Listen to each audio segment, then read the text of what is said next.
Hi, I'm Mitch Mitchell, and doing something really weird. I'm actually drinking a little bit of hot tea tonight. I mainly drink iced tea, but every once in a while, I'd like to have some warm tea. Sometimes it's when I'm cold. In this particular instance, I've got a little something in my throat, and I decided to have some decaffeinated hot tea because I'm shooting this at night, and I put some honey in it to try to help, just soothe my throat a little bit. You know, this is one of those types of things where even though this is something I do rare, it kind of talks a little bit about how leadership sometimes has to be. I like to talk about principles of leadership usually being pretty standard. You treat people a certain way, you set up certain policies, you follow certain procedures all the time. I can walk into 97, 98% of companies or businesses, whatever, and talk the exact same principles, and they're pretty much going to work all the time. However, there's that 2 or 3% that sometimes you have to modify things just a little bit. And let me explain what I mean. I've done well as a consultant going into different hospitals and being able to talk to people and do certain things pretty much always the same way. However, I was at this hospital in New York City back in 2009 for 3 months. And, New York City folks are just a little bit different than folks in other places. I'm sure there are places that are like New York City in a way, but this was something a little bit different. In essence, I went into a situation where employees and management were just at loggerheads with each other. They weren't getting along. And the employees were in a very strong union. New York City is known for strong unions. So they didn't necessarily have that kind of deference to leadership that you see in a lot of other places. They weren't going to be intimidated. So I went in there not necessarily knowing what the dynamic was, and I started to see that the things I was trying to do or hoping to do just weren't going over. The people weren't responding to me in the same way that I'd been able to do this pretty much anywhere I went. And it was frustrating for the longest time. And I had to even call the union leader to say, look, I'm here trying to help your hospital, survive, help to increase your cash and do some other things. And she basically could have cared less. This was about the employees versus management. I'd never dealt with anything like that before. So I somewhat had to change tactics.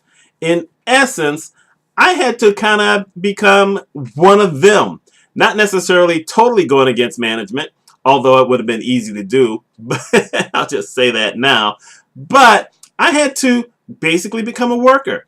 In other words, I had to really try to figure out how the system worked in some cases, and I started going to them for help on certain things because I knew, okay, I've got to kind of get on their side. I can't walk in here and, not that I'm demanding, but I usually like to come in, talk to everyone, see where everyone stands, and I did that.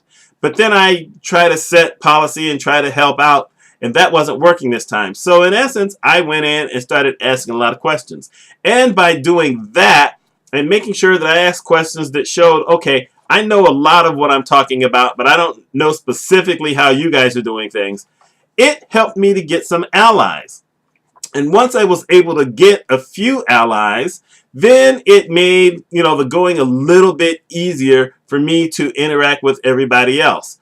But I was only there 3 months because I really couldn't stand working for the management that was there. This one particular guy, I just couldn't stand it any longer. I could have probably stayed for 6 months if I'd wanted to, but sometimes you just know, okay, this isn't going to work. And luckily, when you're a consultant, you can do that.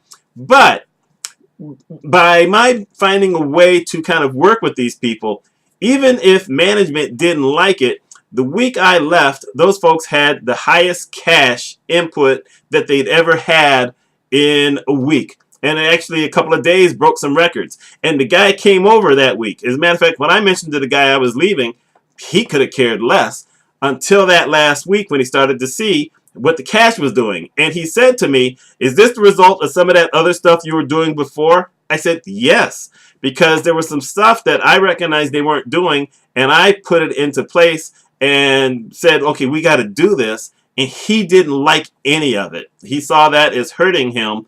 And the truth of the matter is that it ended up helping them out. Now, I don't know how long they kept that up after I left, but during that time period I was there, we did show some improvement. Of course, the hospital closed 2 years later. I wasn't there, so you can't blame any of that on me. But it does show that even if you have the best management principles behind you and the best talent, every once in a while, you have to figure out a different way. And I just wish that it could have worked out, because I think, I'm not going to sit there and say we could have saved the hospital. I don't think it could have happened. But I think that we could have at least given them a better standing financially. And it's possible that they could have at least found another way to maybe merge with another hospital instead of basically closing. At least I have those hopes. But this is a good lesson for you. Leadership does not always conform to the same standards. It will a lot of times. Like I said, I think 97% of the time, 95% of the time, if you've got the principles behind you, they're going to work with almost everybody. But you're going to have that group. Because I've had individuals at places sometimes where it doesn't work out. But I think that when you have groups, usually it works. But if you have a whole group where it's not, you've got to find another way. That's all I've got for you. So, this is Mitch Mitchell drinking his hot tea. And I hope you guys have an opinion on this. Let me know what you think. Y'all take care and have a wonderful week.